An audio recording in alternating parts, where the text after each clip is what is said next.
Okay. Well, folks, we're doing something different this week, and what we're doing is Stav is he's under the weather. According to him, he may have COVID or coronavirus. I'm not sure, or he could have had too much. Yeah, I'm thinking either Cookie Crisp or Captain Crunch, one of the cereals that fucks up the roof of your mouth. Because he said he had a sore throat, and I don't think he knows the difference between the top of his mouth and his throat. He's not very aware of his body, and so he checked out, and then we had a time set for 4:30 to do the podcast, and me and Adam set on that, and now I'm at his apartment, and he's gone. He went to go. I think he went to go shop for records and leather jackets. He said he had the dead ass go get cool clothes. No, I'm not sure where he is, but it really doesn't.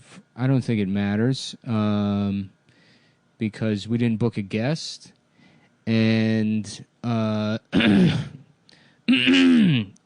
most people check in just to hear me clear my throat anyways. So I'm just going to start at 4:30 anyways. And, when he gets here, then he can hop in. Hopefully it's, he was accurate and when he said 20 minutes. So it'll be me doing basically rant, like a rant style thing for the first 20 minutes. And there's a lot of stuff that I want to get into that I feel like I really haven't been able to. I haven't really been able to spread my wings because I've been held back by the politics of the show. So we're gonna start off with that. Number one, something that's really been kind of stuck in my craw is a friend of mine recently told me that that they volunteered as a hugger at the Special Olympics. And this is somebody that I like. So I had to curb my instinct to be like, "You did what at the retarded or at the Special Olympics?" And because there's many questions that came to mind when I heard that somebody could volunteer as a hugger at the Special Olympics. Number one is I wasn't aware that there was a paucity of hugging going on at the Special Olympics that would require extra volunteers to handle, the distribution of hugs. You could have told me that was an event at the Special Olympics was hugging, and I would have believed you. But I guess they do have volunteer huggers at the Special Olympics, which is like, it's very funny to imagine that the regular volunteers were refusing to do any of the hugging. that there was a guy who signed up to help out at the Special Olympics. It was like, look, I'm just going to take pictures of the retards. Don't expect me to touch them. I will not. I don't know how it works, but in the age of Corona, you can't play it too safe. We don't know how not only this virus spreads, but any other virus. And who's to say, I'm here doing my civic duty, helping out at the races by, giving them all fun nicknames and placing bets on them. And then you have me hug them. And then what do we know about the transmission of the Down syndrome virus? Then suddenly my eyes have an extra set of eyelids on them, and I'm lubricating my chin with every sentence, and I need candy to live. Oh, here comes Adam's dog. Adam's dog is here. This is, people probably hate this, but this is very funny to me. It's a very funny way to approach doing the podcast is what if out of nowhere I just fired Adam and Stav, and then there's no feedback. It's a complete echo chamber, and I just really get to lean into complete. I don't even know. Is that mental illness? Something feels. It's funny because this isn't much different than doing the show, But the idea of recording just yourself speaking seems like so incredibly self-centered, which is, there's no difference. I mean, it's the same thing. You just do it with two other people. But when you do it alone and you're aware that you're recording something that you haven't prepared at all, with the presumption that people are going to download it and be like, let's hear this guy ramble to himself in a room. It's I tell you, it's not laugh out loud funny, but it's the kind of funny, it's like book funny. It's like that kind of Mark Twain. It's the way Mark Twain was funny, and that you don't laugh at it and it's fucking gay, but, somebody works at the library, so everybody, if you want a job at the library, you gotta pretend to like Mark Twain. I kind of like Mark Twain. I think I said that, and it sounds cruel, but he does hold up a bit, especially some of the N-word stuff where he went hard. Okay, I'm taking a look at the New York Times here. We're at 6 minutes, so 1/10 of the podcast I could at least fill on my own. An extra $600 a week kept jobless workers afloat. Now what?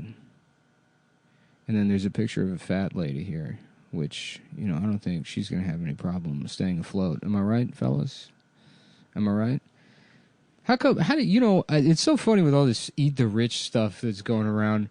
Fat people must be fucking wiping their brows because they put themselves in the spotlight, and now, everybody's making this analogy. I see it, maybe, that we're all, stuck on a raft, that America is now just a raft adrift at sea with no safety net, and it's every man for himself. And the classic move is eat the fat guy. That was the way that we would go eat the fat guy, and now somehow the fat guys and the fat ladies have flipped the script, and now we're eating rich people, which they probably taste disgusting.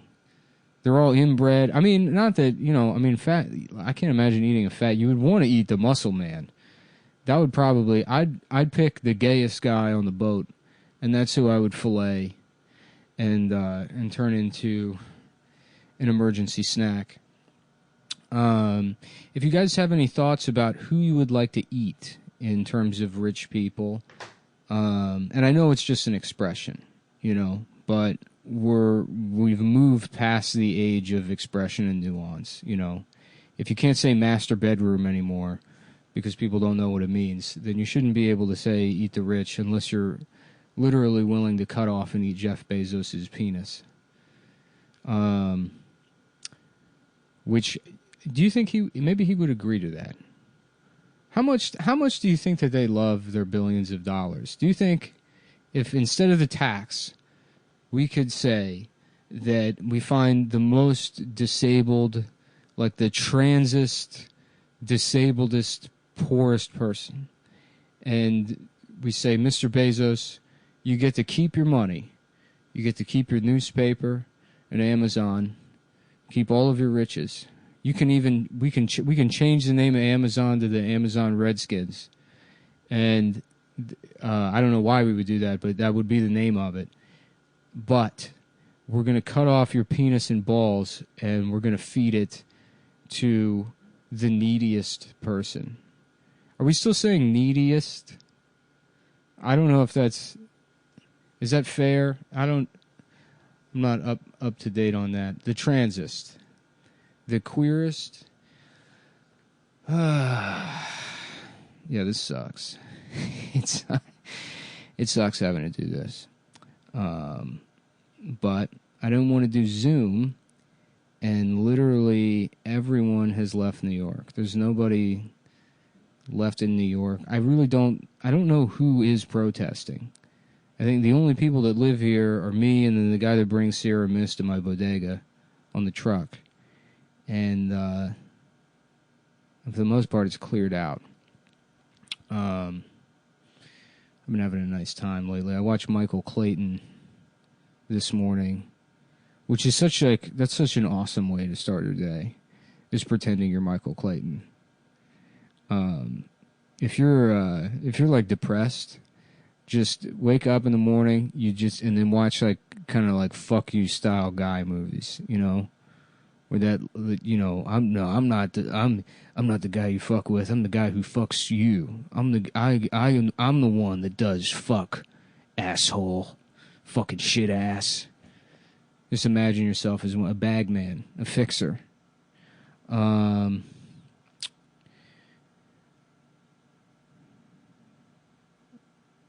Sorry, I'm checking my DMs now.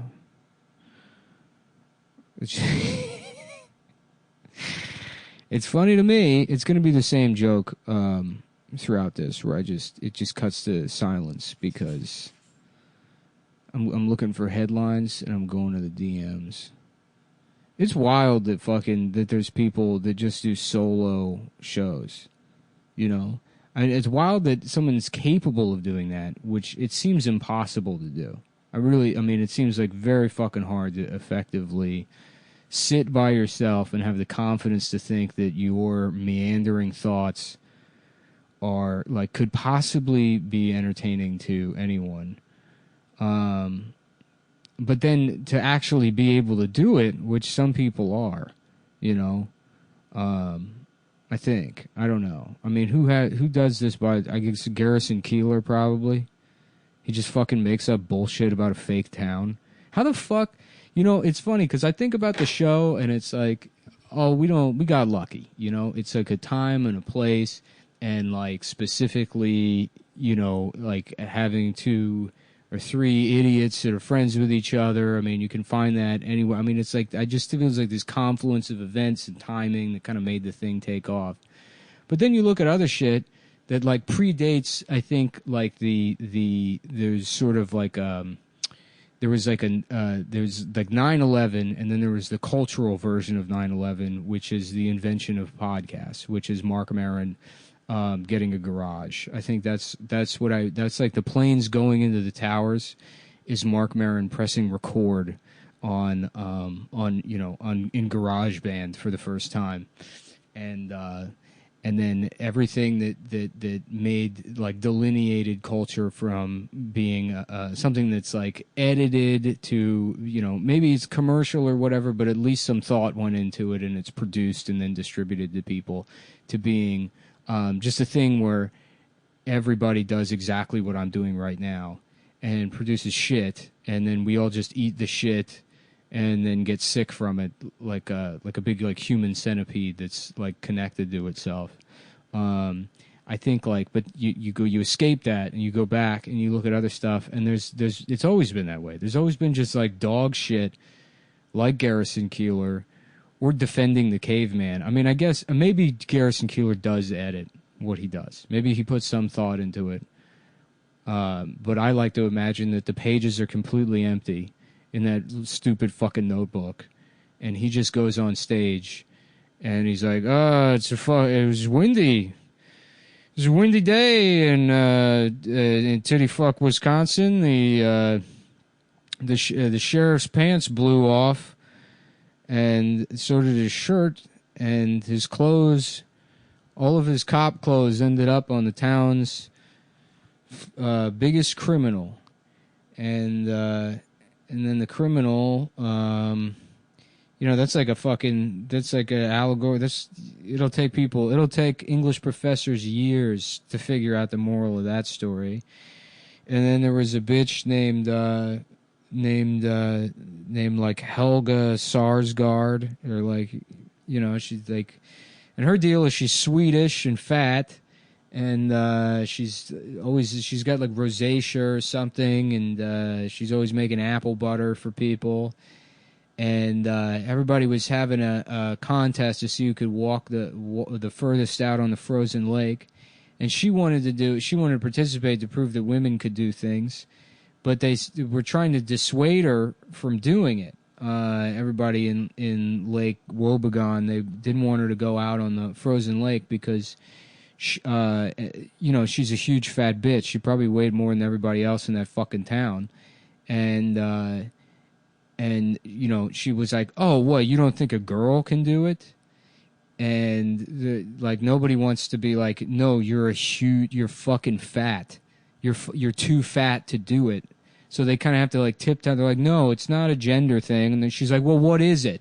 And they're like, okay, I guess you can participate in the see who can walk the furthest out in the on the ice thing. And she appoints herself. All the other women don't say anything because nobody can be rude to her about her fucking weight. And so she walks maybe 2 feet out on the ice, immediately cracks right through the thing, sinking to the fucking bottom, dying, you know, and nobody saves her because she brought it on herself. And that's just kind of how the way things, you know, work out there. They just in the Midwest, they pray for you. That's definitely unique. Everything the Midwest thinks is unique about them. It's like the way, you know, like, whatever. Anyways, back, where were we? Lake Wobegon.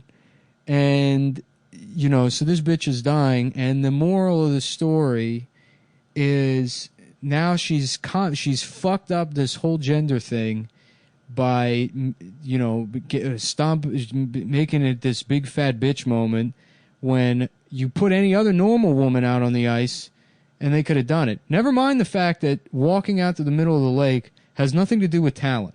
It has nothing to do with ability. They choose something that requires... Oh, good.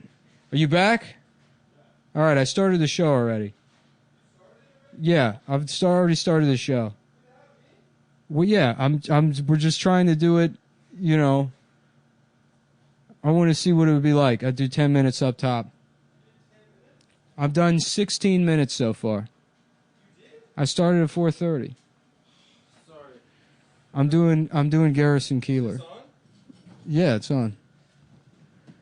I'm doing Garrison Keillor. Are you doing what, Lake Wobegon? Lake Wobegon. Well, the whole premise is this, is that I don't think that Garrison Keillor prepares at all. I think his little notebook is empty, and he just goes up and wings it. And he tells stories about Minnesota. So I had 2 stories about Minnesota. The first one is about a sheriff. It's like a big storm, and he goes out looking for the criminal in town. Yeah. And the wind blows all of his clothes off and directly onto the criminal. Okay. And the story ends there abruptly. And the second story, I was in the middle of it. It's about there's a it's the middle of winter. It's a competition in Lake Wobegon to see who can walk out the furthest on the frozen lake without falling through. And naturally, all the men do it because they're the most brave. But then there's a woman, Hilda Lundquist or whatever. Okay, yeah. And she's Midwestern. Yeah, and she's fat as hell. You know, she makes apple butter as a living. Bitch, yeah. She's a fat bitch. She's a big type of. And bitch. she's like, I'm gonna prove that women are as good as they can do it too. You know. Okay, they do. And so she wants to go. Yeah, she wants to walk out onto the lake. And they're telling her, they're like, you can't, you're too much of a, you're a whale. No, they don't say that because nobody wants to hurt her feelings. Oh, they're like, they're Midwestern politeness. Right. They're like, we don't think maybe you should do it. And she's like, why? Because a girl can't do it? And they're like, no, that's not what we're saying. I mean, a girl could, yes, a girl could do it. It's just maybe this time you don't, and nobody has the courage to say to her. So it's this competition of all of these people that are trying to show how brave they are with some traditional display of masculinity, but the masculinity that would matter, that would actually save this woman's life by just telling her she's too fat to walk out into the middle of the lake. They're too They afraid. Can't do it because they don't want to deal with the social consequences. That's a great moral. So they can't deal with it. So this bitch walks out on the lake, and of course she gets 2 feet out into the thing, and she cracks through the ice and sinks to the bottom and dies.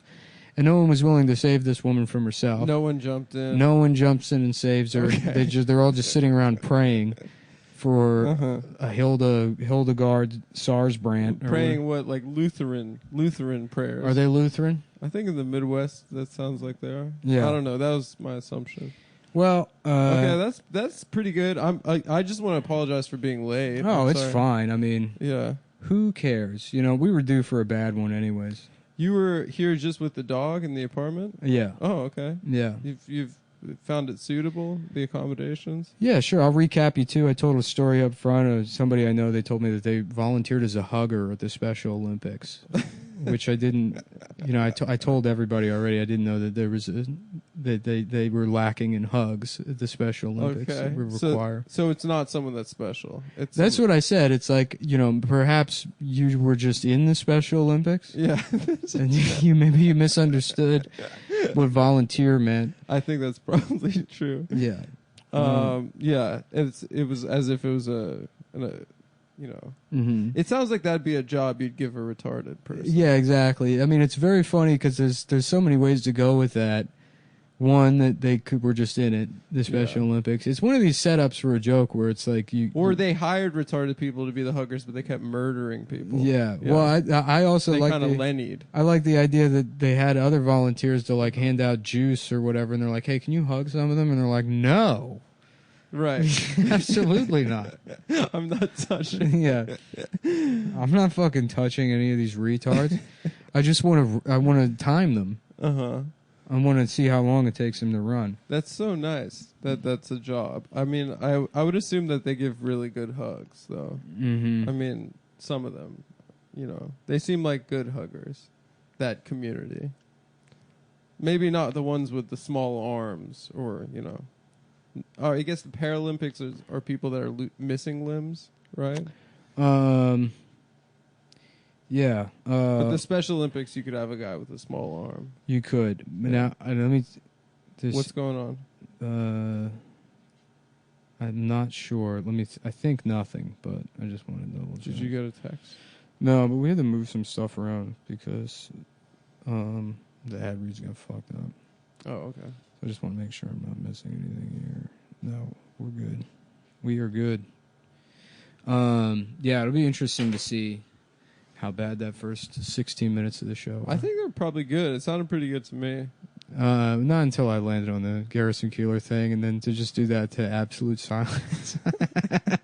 I mean, he does it to a live studio. He does it to right? a live studio audience, but it's like it's the concept of just sitting here pretending to be Garrison Keillor is very funny, but in actuality, it's.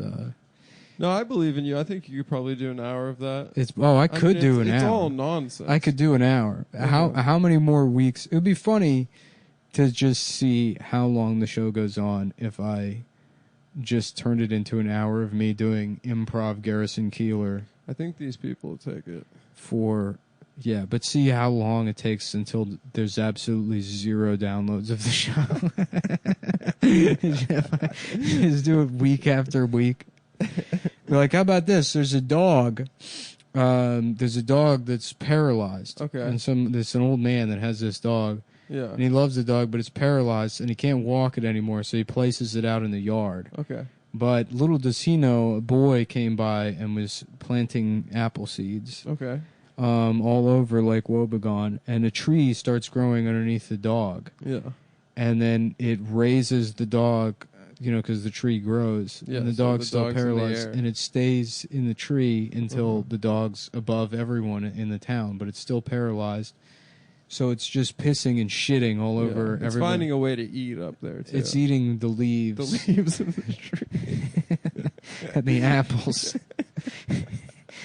And that's like an American folk story or tale. Yeah. But old man is the only one that knows about the dog. Uh-huh. So there's all of this just apple flavored piss coming out of this tree. Yeah, and everybody's like, everybody, it's a tree that makes juice.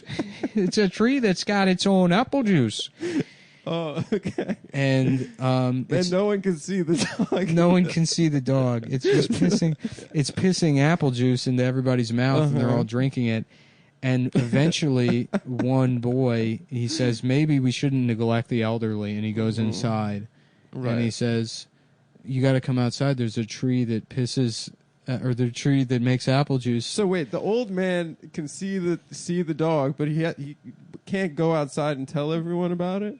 No. He's also paralyzed? Well, perhaps? he's inside, and nobody goes to visit him. And they're like, old man Wilkerson, you got to come see this tree that makes apple juice. Everybody, the mayor of Minnesota is here to meet the tree and drink piss or drink juice out of the tree's leaves. And he goes outside. It's a miracle. And he's saying, actually, that's dog piss. And if anyone had been so kind... What do they think the shit is? They think it's a tree. I don't think they explain that. Tree chocolate. Like this tree makes... We're all going to be rich. The president's come to town and he's got dog shit smeared Yeah, all over they his get the president. You got to get the president to see the magical And tree. it was another day in Lake Wobegon. Yeah, just another day. That's pretty good. Just Garrison Keillor being like... there was Route 20. There was a Batteries Plus that they turned into a laser tag place. Yeah. And then they had to turn it back into a Batteries Plus. But Because the people didn't know where to get their batteries. people didn't know where to get the batteries, Yeah. and also nobody in the Midwest, they were afraid of laser tag. Yeah, they think it's real. It sounds like a bunch of Yankee computers. I don't think they're afraid of Yankees. Sounds like a bunch of Yankee Doodle computer nonsense to me. I don't know about laser tag. Yeah. We just got regular tag here a couple weeks ago. So they were all afraid of it, so they had to turn it back into a battery store. Now it's a Batteries Plus again. But the lasers are now haunted. They're now they're now ghosts. And now people say just that just late Garrison at night, Keillor making up stories like a 4-year-old. But now in the Midwest, there was a dairy farm, and the dairy farm was the biggest dairy farm that anyone had ever seen. But when the president went to meet the cow farted, and it made a gas so bad that it killed all the Japanese people. Yeah. And the president was blamed for it, and so then we had to go to war with Japan, and that's how World War II happened. and that's how World War II. Well, off to rape. Yeah, that's right. He got me too. He did get me too. Goddamn! Imagine being that lady. The lady that had to come forward with her Garrison Keillor rape story. Yeah. She had to talk about the most tragic experience in her entire life, and people are like, the guy from the radio. I like to imagine his little book on stage. His little moleskin book is that what he takes up on stage? I think so. I have a mental image of him on stage. Yeah. And he's got a little notebook. I know Robert Altman made a movie about it. But And the book is his Chictionary. It's the list of all the women that he sexually assaulted. And he's just reading through it and salivating and going into a fugue. Imagining he's having a rape flashback fugue where he's just drifting off, and he's like, and then they had a tractor pull, and everyone in the town just fucking losing his mind, fantasizing about some small town. How the fuck is that entertaining? How the fuck is that shit even remotely entertaining to anybody? Yeah, I don't know. I think it's I think people just have it on. I don't know if they actually listen. I think it's just one of those things, you're in the car, like on a road trip or something, you just have it on.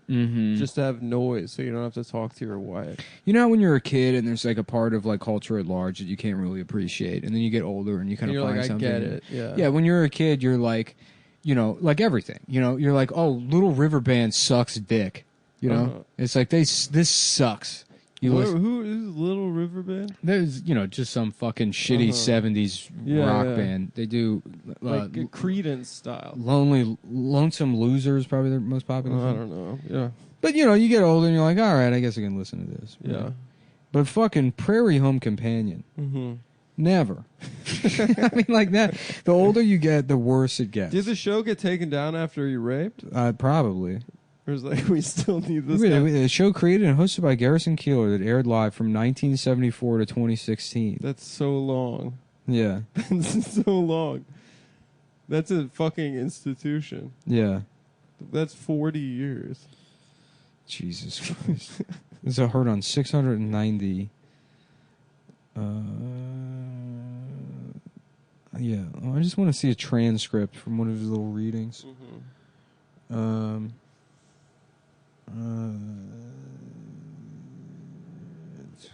Fuck.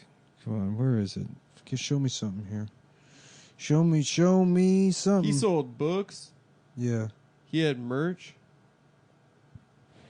Let's see. Here we go. This is the first one I find. We're at the Minnesota State Fair, where we come for our annual look at cows. I mean, it's just fucking. It's like it's worse than the parodies of it. No. Yeah, I mean, like, you're enormous the Holsteins. dog that's shitting and pissing on the president. I think it's pretty good. Enormous Holsteins and Swiss cows lying down chewing. Fairy tale animals, ducks, chickens, geese, sheep, pigs. This is your only look at them all year. Mm-hmm. Goosey Lucy and Henny Baby and Babe and Lamb Chop all here. It's the home of the slingshot. You get strapped into a chair, and then you sit there for the 5 longest seconds of your life. And then the enormous bungee cord shoots you 200 feet into the stratosphere, and your stomach turns inside out. It attempts to simulate the effect of sitting on a love seat in the living room when your house blows up. Cue a bunch of dickless fucking 47-year-old accountants laughing. Yeah. There are all sorts of octopus-type rides in which you are strapped and you are spun and flung laterally and vertically, which simulates the effect of being in a van as it rolls over and over down a rocky slope. I mean, suck my dick. I really... It's just fucking complete garbage. I was brought up to not waste food because my ancestors came from countries with poor soil, so vegetables were sacred to them. My mother used to say starving children in China would be happy to have that tomato. But here's a tomato I don't think the starving children of China would be interested in at all. It's rotten. There are white things swimming in it.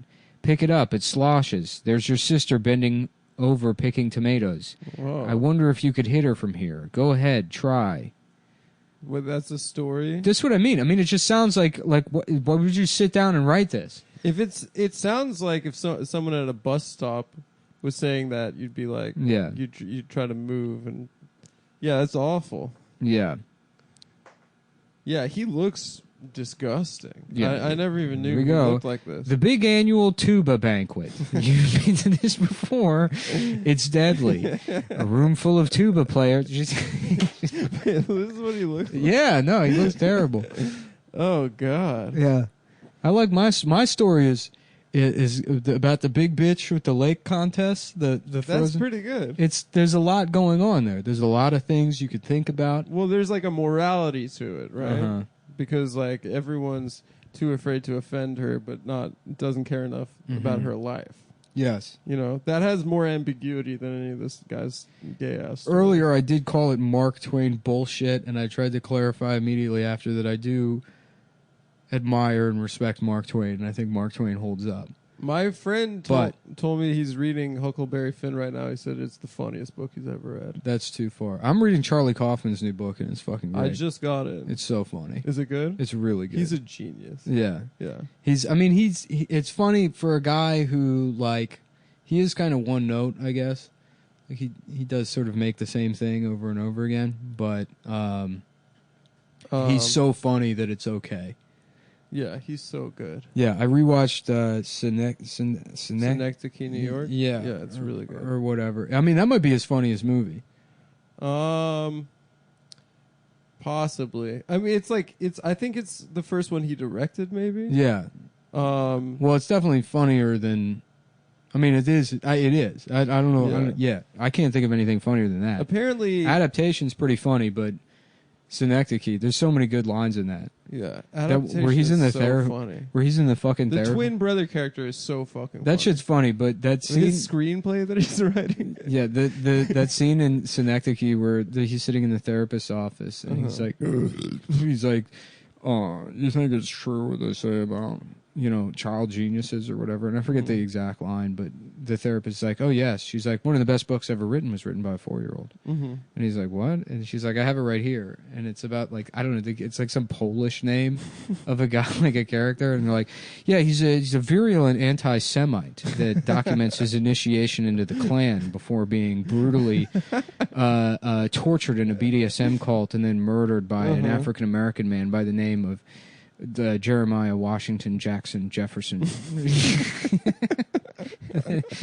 Robin goes, a 4-year-old wrote this? It's like, she goes, of course he killed himself when he was 5. Oh God, that's so good. Yeah, I heard that he was on the staff of the Dana Carvey show. Yeah, and they was like, it lasted for like 6 episodes, and it like had that like legendary writers room, which had like Robert Smigel and like a bunch of other guys. Yeah. But he wrote a sketch about Weird Al having a twin brother named Weirder Al, where he just do parodies of Weird Al songs. That's funny. And it never aired. But even that is like, that's what I mean. Is like Charlie Kaufman can only write one type of thing. That's his thing. It's this like, And I think that idea, it never aired. It eventually became... He worked it into adaptation. Because I know that was like a story. Charlie Kaufman is just like, what if Inception was as funny as The Simpsons? Yeah. And that's that's totally his whole deal. I didn't like the puppet thing, or I didn't not that I didn't like it. I think I fell asleep when I was watching it. Anomalisa? Yeah, it didn't really do it for me. But it was like a teleplay kind of. Yeah. Or like a radio play, I think. I gotta find this cushy dreams is what we're folks. If, let's talk about it. Yeah, we gotta talk. So you talk about it for a second. Have you smoked that shit? Oh, I've smoked that shit. I smoked that shit down. I smoked it to the face. And how did it make you feel? It made me feel better than I feel normally. So that's good. It improved my the way I see myself, the way I view myself, and view the people in my life. It made me feel like they didn't hate me quite as much as I normally think they do. Who hates you? Oh, I think everyone that meets me hates me. Strangers, people that love me, people that I love. Yeah. Yeah, but Cushy Dreams, it really lifts that cloud of self-doubt. Yeah, here we go, folks. So you found it. Cushy Dreams, they offer a full lineup of premium smokable CBD. So it's weed. But then they remove the THC, I'm assuming with dangerous chemicals. Yeah, of course. If you like weed, real experimental shit. Imagine the Monsanto version of weed. This is factory farmed. The bad guys from Michael Clay. Tilda Swinton takes the fucking THC out of the weed herself. Yeah, it's the company from Michael Clay. Disgusting, cold bitch pussy. I love that that movie is so good. That movie rocks. There's like one woman in it, and she's just a bitch who gets what she deserves. That scene where she's practicing her speech for the next day in the mirror. Yeah. Oh my God, it makes you hate her so much. It should just be called The Bitch Who Gets What She Deserves. The Bitch, starring Tilda Swinton. Oh God, that's such a good movie. I want to watch Michael Clayton now. Yeah, George Clooney rocks. He's so cool. Anyway, but George Clooney's favorite thing to smoke is Cushy Dreams. He smokes Cushy Dreams when he's on Lake Como with his wife, with his bitch, hot bitch wife. Yeah, which is anytime a Mall Clooney comes up, just being like, I think you mean George Clooney's bitch. She's got a name. It's George Clooney's bitch. It's Clooney's bottom bitch. His cum sock. His hold nut in. yeah, I think she's a lawyer or something. Yeah, she's a humanitarian lawyer. Yeah, excuse me, but she's a Michael Clayton in her own right. Yeah, do you know the movie Michael Clayton is actually based on George Clooney's bitch? Yeah, she's a fixer. Yeah, his bitch is actually based on the character he plays. Anyways, Cushy Dreams, smokable CBD. It's pre-roll CBD joints. Join the group of adults who are sick of vapes and gummies and want to smoke their CBD. It's now shipping legally to all 50 states. So if you're worried about legality, don't be. It's not like buying the lower receiver for a fully automatic AK-47 on the dark web. Mm-hmm. It's stress free. You don't have to think about it. No, it's way simple. It's nothing like going downloading the Tor browser Mm-hmm. and going to gunmarket.onion Yeah. and for the low price of $8,000, which you can pay for with Bitcoin. You can go on Coinbase, buy, transfer to a wallet, and then transfer, over. That's how I do it. The Onion router, buy the lower receiver, buy a fully automatic AK-47, and then use that to do insurrection, to kill people. People who are saying bad things about the president on Facebook. It's not like that at all. No, it's not. legal. It's legal. You should buy it on a regular website. In all 50 states, and they ship there. Yeah. And it looks like high-quality marijuana, feels like high-quality marijuana, and tastes like high-quality marijuana. I'm like, I gotta get... What's wrong with you? You got the... There's something weird going on with my nose. CBD content is up to 20%, which is some of the highest in the game. And you'll be the highest in the game. Not really, because you won't get high at all. You won't get high, but you get a thick, heady body high. The attention to detail is noticeable in every beautiful flower. Wow. They're gorgeous. I like to just look at them. I love just looking at my fake weed, inviting girls over and being like, yeah, you want a Monster Energy drink? I want to show you something. Here, I got Diet Monster Energy drink, and I got check out how beautiful this flower is. It's a gorgeous flower. I like to get a bouquet of cushy dreams for special occasions. They're looking at it. They can hear me breathing through my nose, my erection visible in my sweatpants. So what's up? You want to fuck or something? Yo, you ever listen to fucking Infected Mushroom? Dude, that shit's crazy. Yeah, all right, later. Yeah, no, I've never gotten any pussy. Yeah, no, just make sure, just screaming from the window so that the neighbors see a woman leaving. That counts, dude, as long as the neighbors think I fucked. All right, thanks for coming by. Glad we had sex. Oh, what's up, Mike? I fucked her. Hey, Mike, how you doing? Yeah, no, just saying goodbye to this bitch. Yeah, you see the dark spot on my on my sweatpants? I don't know. It's pre-cum. I pre-cum a lot. Yeah, check out the pre-cum on my sweatpants. Yo, you want to come watch Michael Clayton? Yo, it's a good movie. You got to come. Dude, I don't understand it, but there's a bitch in it. I know that gets what she deserves. Y'all remember 2007? And you deserve to does not get you high. There's next to no THC. The bitch who gets what she deserves. She is such a cunt in that movie. Oh my god, I'm getting pissed just thinking about it. Independent lab test shows compliance and purity. It's grown in California and Oregon. They got labs working on it. Dude, that's anarchist central up there. Oh my god. Yeah, that's where you go there if you want to fight the powers that be. You go to California and Oregon and you put on a costume and shine laser pointers all over the place. Yep, you get some umbrellas as shields. Each plant is hand-selected by a team of experienced cannabis flower experts. It's an alternative for people looking to cut back on smoking other things, which I don't know what that means. I guess it's kind of open-ended. Well, it's kind of alluding to men that are living on the down low. Yeah, I think that's what it is. Yeah, if you're a black man a black man that's sleeping with other black men, if you're a black man that's hiding the fact from your family that he goes clubbing every weekend and takes home guys, then maybe you can switch to smokable CBD from Cushy Dreams. Ripping poppers. Yeah. It mixes well with other things that you can smoke. I like that these talking points are back to back. It's an alternative if you're looking to quit smoking other things. It also mixes well with other things that you can smoke. Just imagine like O'Doul's having an ad like that. Mix it with beer. It can help you quit drinking a certain something. You can also mix it with Jack Daniels. O'Doul's mixes perfectly with Jack Daniels whiskey for that little extra something that you may be missing. Yeah. Each batch is slow cured for 2 to 4 weeks to guarantee maximum freshness and preserve flavor and cannabinoids. They take the artisan approach. They got Steven Seagal in the factory using his sword on all the plants. Artisanally. Yeah, I'm going to go ahead and slice this damn plant up right here.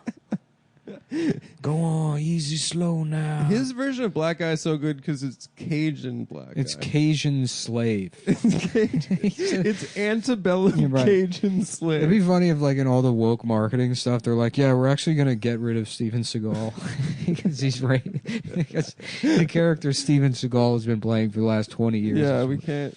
Is racist. My friend told me he got his hands on the SNL, the Steven Seagal SNL, which is pretty much wiped from the internet. Oh, really? But he has a Mm-hmm. a torrent of it. I'm gonna watch it. They have organic farming practices. I don't know what that means. Some Democrat shit, you know. The selection includes indoor exotic strains. Indoor exotic. What does that mean?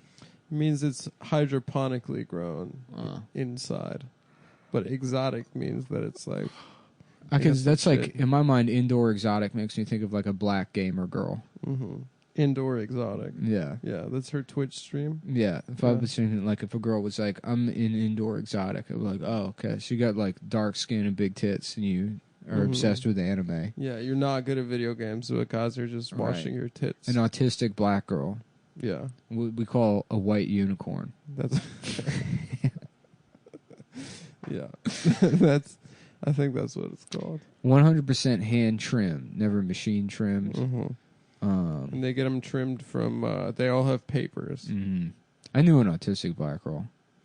I think we had a couple fans. Yeah, her name was Greer, and she would talk just like this.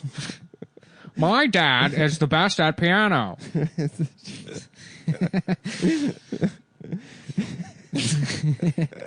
Yeah, that lady was annoying. She would just lie constantly. Is that a thing that autistic people do? I don't thought know. they can't lie. Well, I thought they were like she was brutally honest. She would say things that wouldn't make any sense. Maybe she was just a loser. I don't know. Maybe I'm just giving her too much credit. Yeah. Smokable CBD flower. They got 3 lines: private reserve, ultra premium, Every can size 3.5 grams, so it's an eighth.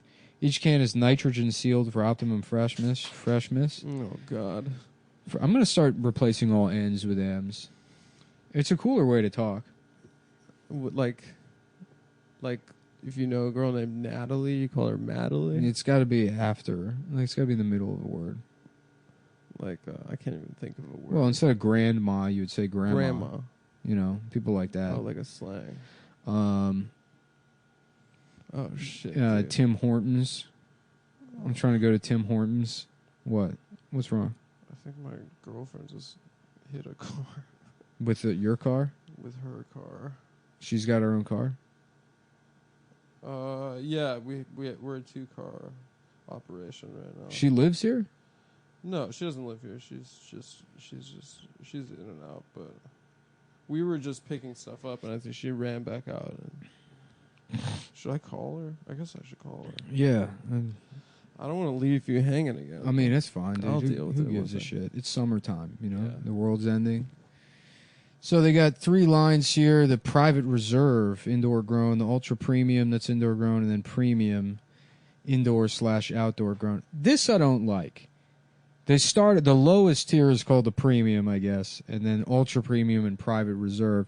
This is sort of like we only got 3 sizes: large, super large, and diabetes. You don't like, so there's the regular. I'm gonna rebrand this for them. They got the regular one, which is the premium, and that's the indoor outdoor grown, and then the other ones I said. You can mix it with anything else you like to smoke. I've actually been thinking about trying to cultivate my own opium, which to get a little poppy plant, and then I guess I would watch YouTube videos of Indian guys lancing poppies. And then cure the latex myself, and then maybe I'll mix that with my completely legal CBD to turn it into a Schedule 1 narcotic and kill myself with opiates. Dude, you got to get the long pipe. We've been saying this. Yeah, The Nick style. but see, part of the appeal of like the opium thing is that scene in the Nick where you come to and you're just staring at a bunch of Chinese bush. You know what I mean? Yeah, he would get whores to watch him do opium. Yeah. Which is pretty cool in my opinion. And bring your Chinese bush over here. I want to wake up to it. Oh no, she What? didn't pick up. Well, Wow. what is it? I mean, how do you know she got in an accident? She just texted me. She just said the steering wheel was in my rib cage. She said I just hit a car. I think she's okay, probably, but Mhm. she said it's fine. So here's what we got. We got 6 Um, choices of strain-specific full flower cans. There's relax, peace, create, hustle, energy, and dream. And you can go look at the website because I don't know if I want to. I'm just going to get tongue-tied here rattling off Yeah. what these hybrids are. They got pre-roll CBD joints with the same thing. So They got indicas, sativas, hybrids. yeah. They got things for energy, things for chilling. Yeah, so go to cushydreams.com, spelled Kushy dreams, and then check out, use promo code CumTown for 20% off your first order. So you want to smoke your CBD because you can. Every time, I guess. Yeah. Smoke it. Smoke it because you have it. Smoke my penis, baby. Smoke my penis. Smoke my penis. Smoke my penis. I just scrolled through the calendar. Mm-hmm. I see my 32nd birthday. Yeah, what are we doing for that? I don't know. I mean, it's not for a while, but fuck. You just get older and older. It's Yeah. embarrassing. It's humiliating. 32 is an embarrassing age. Yeah. It's fucking... 33 is pretty embarrassing. Yeah, but I remember when you turned Sounds 32 and I was like, God damn. That's fucking... That sucks. Yeah, it's... Mhm. Yeah, it makes you feel bad Mhm. when you think about it really hard. Yeah. But whatever, I don't know. At least I'm not a woman. Mhm. Yeah. At least my body doesn't have a clock. In Lake Wobegon, it was the fall solstice. You know what that means? Any woman over the age of 33 was thrown into a giant meat grinder and turned into applesauce. Yeah. Well, all the And then- women without offspring. Yeah, every kind of woman in the world was there. Big women, slightly less big women, a different kind of big woman, and, of course, flat-chested women that were also just sort of boxy. Annoying. Yeah, annoying, flat-chested, boxy women.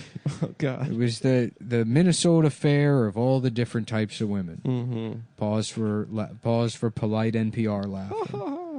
There's people that have never actually authentically laughed in their life. They just listen to NPR.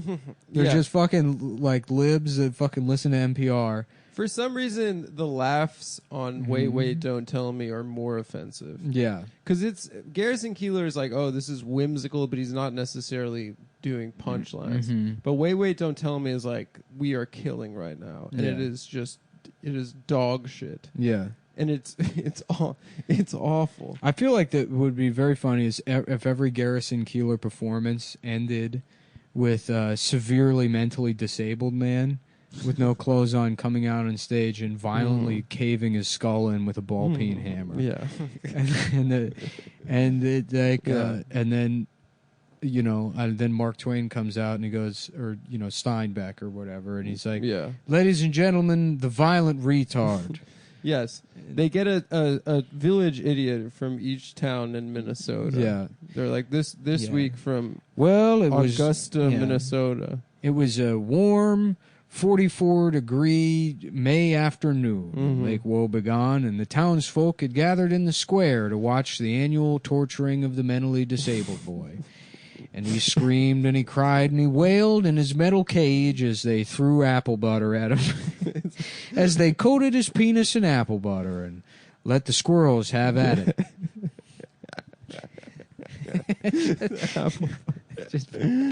Well, the old apple butter on the retard's penis trick was once again a huge success. And the second the blood drained down his legs, they knew there would be 4 more weeks of winter. Oh, God. Something had gone wrong that year, and the hinges on the retard's cage came loose, and he escaped. And instead of getting revenge on his direct captors, he raped an entire class of kindergarten students. Just another day on Lake Wobegon. Yeah, Garrison Helter Skeeler. He's just a brutal, just satanic Garrison Keillor. That'd be cool. just to go do those. Just stories about some quaint town, but then there's like child sacrifice. Yeah, doing sacrifices to Beelzebub. Yeah. Yeah, that'd be cool. Did you see the Midsummer? I feel like if I was like a Gen Xer, I would go do that. That would be. You would become a instead of Satanist. stand-up comedy, I would just do Satanist Lake Wobegon monologues. And then, people would be like, so what do you do? And I'd be like, fucking nothing. And then girls would be like, cool. And then I would get really just real garbage pussy, probably. Do you remember when the Church of Satan would, like, respond to Trump? No. And they'd be like, you're an idiot. And people would be like, even the Church of Satan thinks he's an idiot. No. Yeah, it's very gay. Yeah, we deserve everything that's coming to us. Oh, we deserve everything that's happened. Yeah. Yeah. Like, it's funny because that there was like a Jew on the train to Auschwitz who was probably like, this is our fault, right? That you all just said to be. I've been saying. This is our fault. We deserve this. You couldn't dial it back just a little bit. You had to fucking ruin it for everybody. It's a Boston Jew? It's a Boston Jew, yeah. Yeah. those guys from Newton. Yeah. We had to fucking ruin it for everybody. It'd be funny if the Holocaust happened, but it was to people from Boston. Yeah, I think it would have been Instead of Jewish people, if like Hitler just hated people from Boston, which for some reason there were millions of in Berlin, in Europe in the 1930s. The Boston question. Yeah. Yeah. I gotta hide in the fucking attic. Ma! Where's my fucking diary? Now I gotta write about a fucking dream I had. Yeah, they say they're giving us a shower. Yeah. I'm like, what the fuck? You think I'm dirty? Yeah. What the hell is this? Gas? You think I'm dirty? What is this? Gas? What is this? Gas? Smells like fucking gas. This isn't a fucking shower. They're too stupid for the gas to work. It doesn't work on them. They don't use enough oxygen. They're too stupid. They breathe every 10 minutes. They breathe in lobster butter. This atomized lobster butter, and they do not have any way to get oxygen into their blood. Yeah, that would be funny if they did that to Boston. It would be funny, dude. It would, wouldn't it? Boston strong. Oh, yeah. Oh, yeah. Mm-hmm. That's what, we'd have to never forget the Boston tragedy. Yeah, it's All so funny that fucking people Boston already tragedy. forgot that marathon. Yeah, who fucking cares? Yeah, nobody remembers the marathon. No, it just became a meme that they were innocent. Yeah. That the guys who did it didn't do it. Yeah. Adnan. Yeah. Or is it Adnan? It's weird that you don't or hear Jahar. It's very weird that every city right now is burning except Boston. Yeah, well, they hid their black people. Where? I think in there's one name. In Lawrence Fishburne's character in Mystic River. Yeah, That's a great performance from him. Yeah, just showing just the beginning of the movie. Yeah, we're investigating a murder.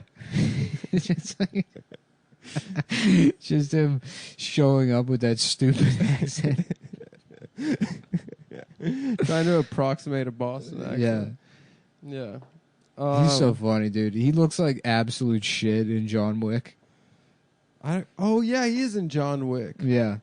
And I think maybe he's in the sequel. In John Wick 2. Yeah, I think so. But they he's took the first two John Wicks off of streaming. I wanted to watch them again. I mean, he looks like after they finished shooting The Matrix, he went into one of those pods and was just like, Tank, load up the Cinnabon program. And then just sat in there destroying his body. Tank, load the Cinnabon and fucking Bailey's Minis simulation.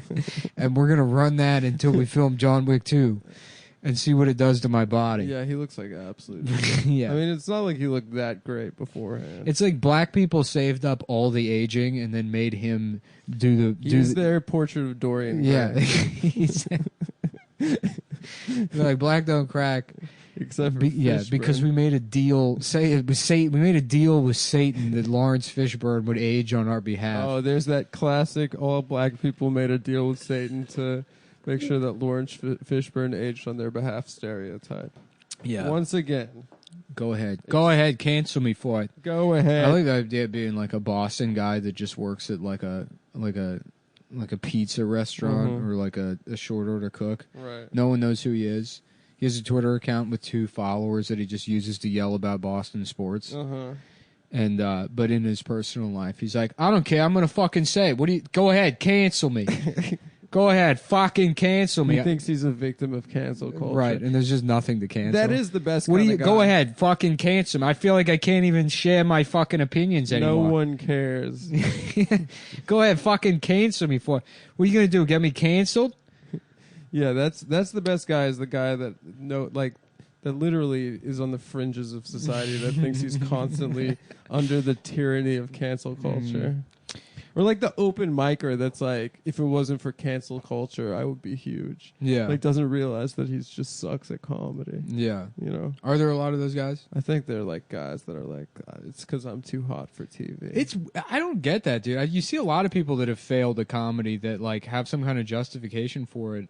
And it's like, I can honestly say, because I mean, I did comedy for a decade and it didn't work out and I was broke and there was like no indication that this show was going to happen or anything was going to fucking happen. Yeah. And I remember like coming to terms with the fact that I'm like just okay. Like I was okay enough to get the bare minimum amount of work to call yourself a professional comedian. I think the answer is that it's just really hard and you have to kind of be lucky sometimes. Sure, but I mean, it's like I wasn't getting to a place where I'm like, oh well, the reason it didn't happen is because this. the industry. Yeah, it's just like Well, you I'm have to thinking be. of one guy in you have to be particular lucky right now. Who? Podcast that I think no one listened to except for you and Dan Soder, that you showed me once. That was very funny. Oh, Yeah.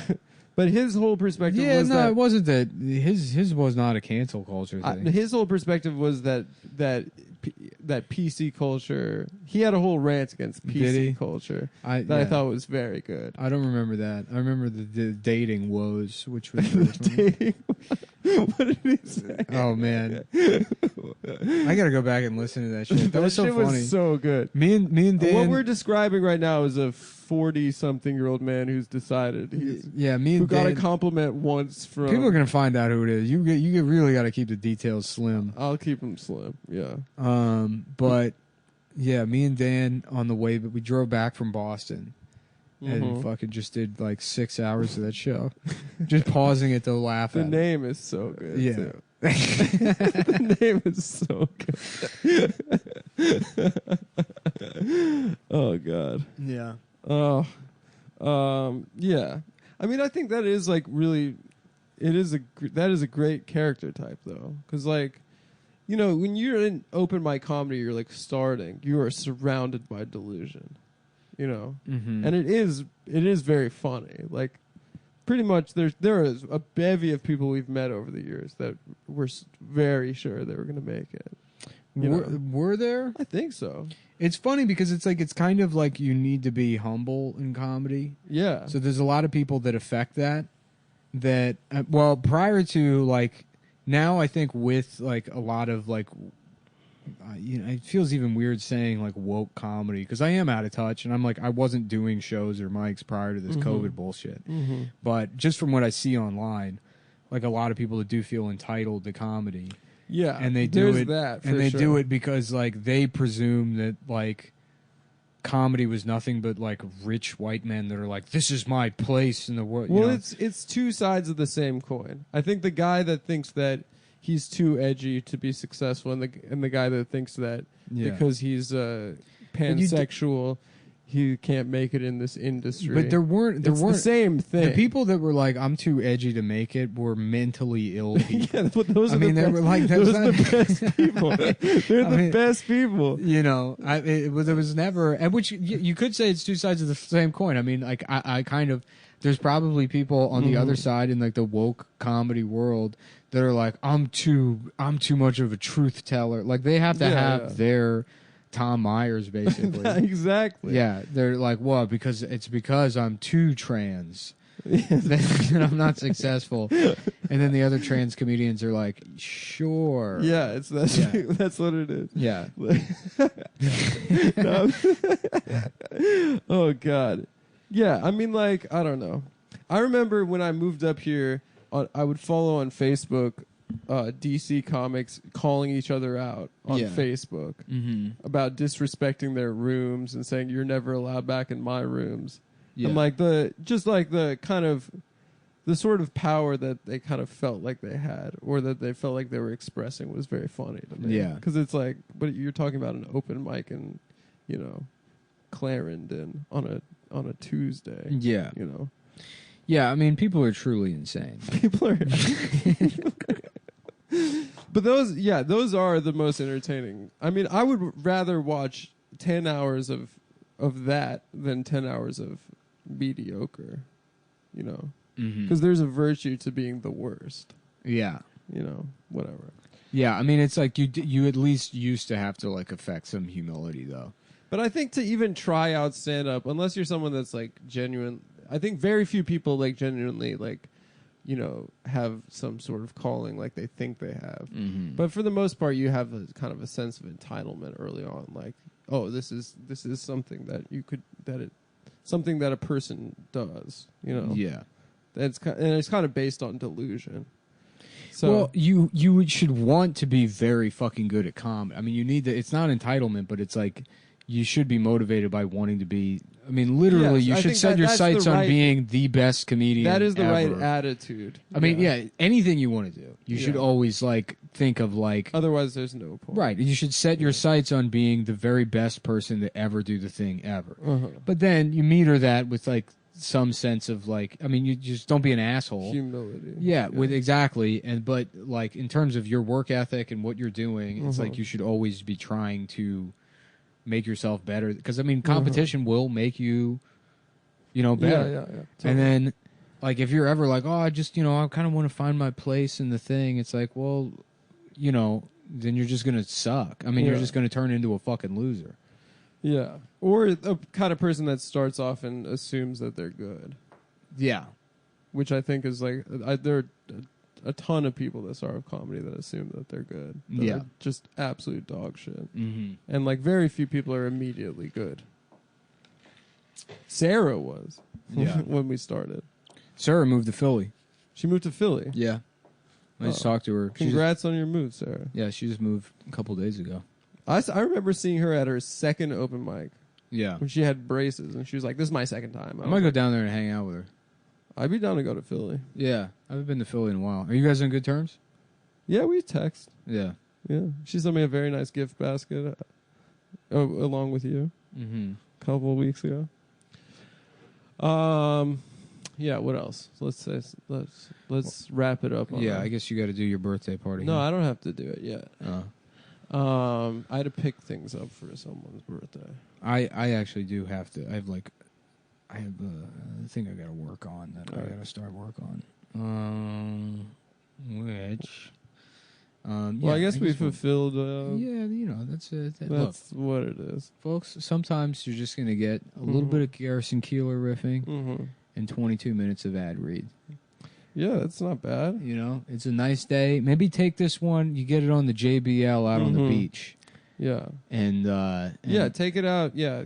Get a frisbee going. You're out on the beach. Get the JBL out now. Put the podcast on. Re-listen to it, maybe without headphones, and then you can appreciate it a little bit more. And maybe if there's a Hispanic family sitting nearby, playing their damn music, maybe they'll overhear me saying this, and they'll pick a fight with you. And maybe they'll be offended. They'll be like, "What the fuck is this, bro? What the hell is it?" There's on your block. There's like the building next to Amber's old place is being sold. That like warehouse thing. The real estate agent's name is Sandra Meskin. And I was just about to call her up, and she's just like, "I'm the real estate agent. Sandra, the one who is Mexican." Mexican. Yeah. That's pretty good. Yeah. She's a Southern Mexican. Yeah. She's a Mexican. Yeah. I guess, Mexicans don't say that. They don't say it. I guess black people Yeah. from Texas say Mexican. Yeah, that's true. Oh, you a Mexican boy. You one of them Mexicans. Yeah. I don't want my daughter running around with no Mexicans. You hear that? They're changing the name of the Washington Mexicans. I didn't even know they were called the Mexicans. I really hope they fuck up that new name. Yeah. I'm really hoping. Well, they should just leave it as football team because that really is the only. Washington football team would be sick. That's what it is, and that's the only name you can use. Really, that's the only one that's future proofed. Uh-huh. Literally anything else you use, it's like, oh yeah, you don't know. well, football is offensive in and of itself. It's a barbaric sport. Also, paraplegic people. They don't have. What about people without feet? What about people without balls? Yeah, exactly. What if in 2 years there's a trans person that's like, well, my gender is I have a penis, but instead of balls, it's a foot. There's a foot. So I got a foot. So it's instead of my ball sack, there's a foot that also has a pussy in it, like you've seen in sex shops, and my penis rests on top of the foot. And somebody's like, what do you call these people? Footballs? And then they're like, that's offensive. You're going to jail. And then I think if someone got Dan Snyder's like, you saying I gotta change the name again? It cost me $45. Wow, that's a really good Dan Snyder. It cost me $45 at the name changing office to do it last time. I had to start a new limited liability corporation. I'm allergic to spending money. What is he rich from? Six Flags? His initial thing was that when he was in college, he would rent private jets and then sell seats on the private jets to go to spring break.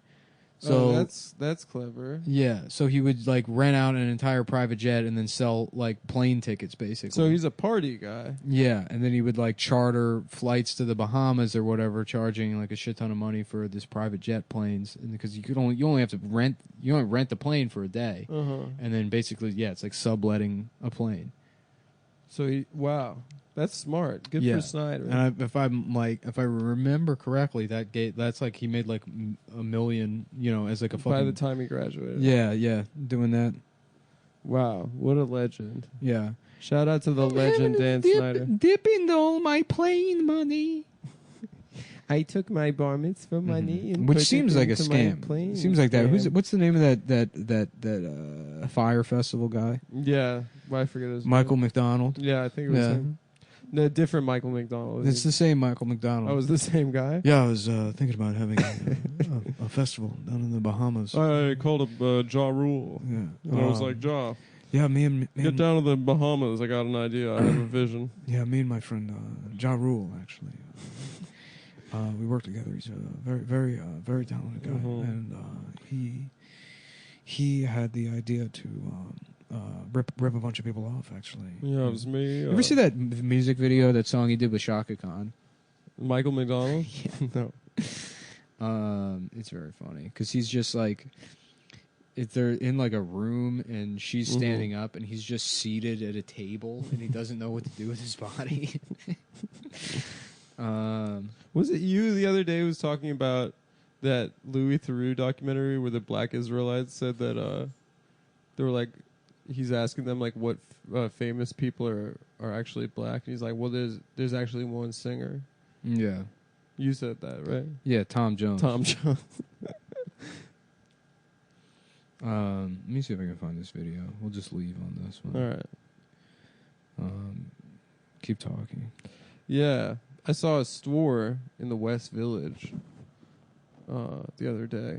It was a menswear leather store called Slightly Alabama. You heard of this, Nick? No. I thought it was a weird name for a store for wealthy gay men. Slightly Alabama. I don't know. That's that. What is that? Is that something maybe? Sort of. I can't find it. Oh, you're trying to find the Michael McDonald video? Yeah, it's very funny. Was he on a beach or something? No, they're in an apartment, and he's just like sitting at a dinner table, and then she's next to him, and they're not like singing directly to each other. They're just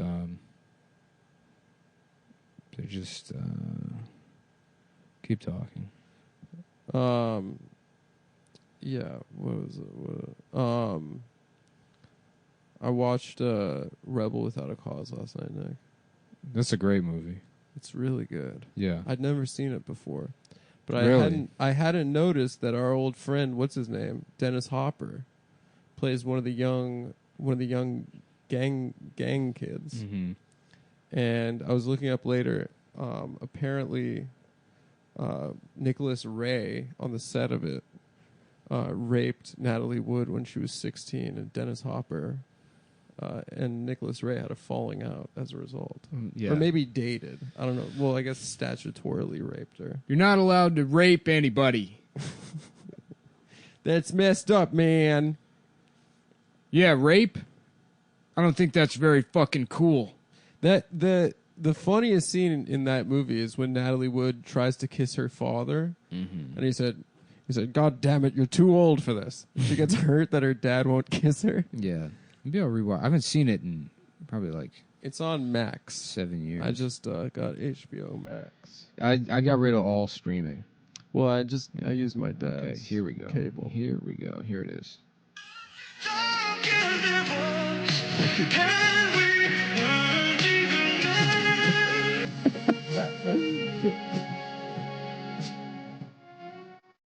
Is this at an appointment?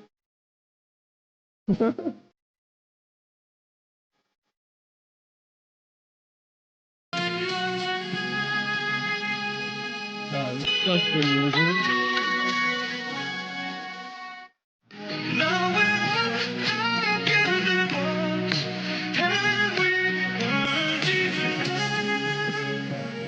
It's just sitting at that fucking. It's Patti LaBelle, not Shaka Oh, it's Khan. Patti LaBelle. But I just love his just sort of rotating and that just no whoever directed that was like, yeah, whatever. He had a no standing clause in his contract. Yeah.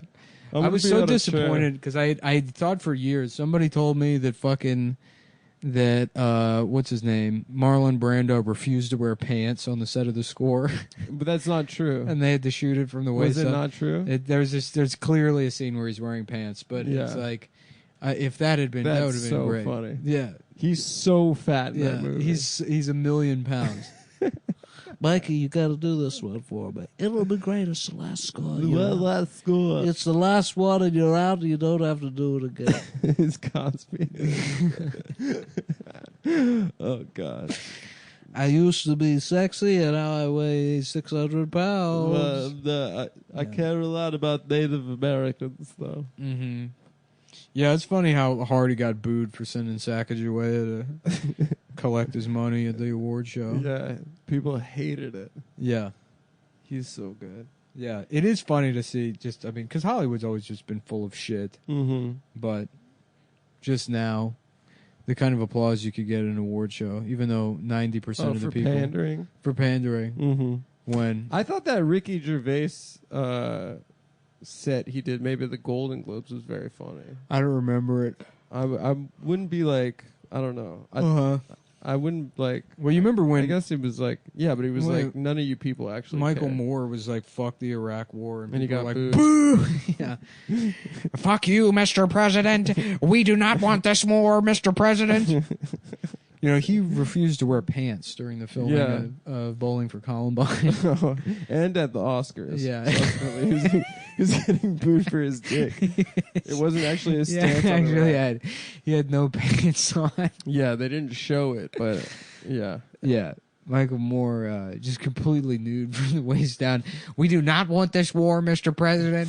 We do not want you with an illegitimate election that was stolen. He said you're an illegitimate president. Yeah. We live in fictitious times. Fictitious times. With a fictitious president in a fictitious war. Michael Moore's never been wrong. I think he's maybe he's been wrong a couple times. Actually, I watched his last documentary. He did Fahrenheit 11/9, and the only part I didn't like about it was he was really into the Parkland kids. He was like, maybe these kids got it figured out. Yeah, and I was like, oh, that's kind of gay. Well, but besides that, I agreed with him. This works out because we did a little 18 extra to make up for the 16 at the top. So we're done. The 16 at the top was good. No, you weren't even here for it. I bet it was good. I kept slipping up and saying slurs. I get Well, my nervous tick. maybe listen back to that. Mm-hmm. All right. Thanks. Until next time. Until next time, same funky time, same funky place. All right. At the Funky Guy, you listening to Groovy, one old groove point.